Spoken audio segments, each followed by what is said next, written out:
মায়ার নবী আমার, যার গায়ে মশা মাছি পর্যন্ত বড় হারাম, ওই নবীকে তায়েফের ছোট ছোট বাচ্চাগুলো পাথর নিক্ষেপ করেছে। পাথর মারতে মারতে যখন নবী বেহুশ হয়ে যায়, আবার হুশ আসে, আবার যখন চলে যায়, আবার নবীকে ছোট ছোট বাচ্চাগুলো পাথর মারে। আমার নবী কেমন মায়ের নবী, ছোট ছোট একবারে ছোট ছোট বাচ্চাগুলো পর্যন্ত পাথর মারে। একটা বাচ্চা পাথর মারতে গিয়া উপর হয়ে পড়ে গেছে।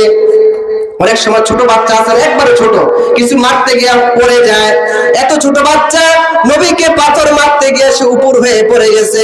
উপর হয়ে পড়ে যাওয়ার কারণে পিছের বাচ্চাগুলো যখন পাথর মারে নবীর গায়ে পড়ে না, ওই বাচ্চাটার গায়ে পড়ে, ছোট বাচ্চা পড়ে গেছে।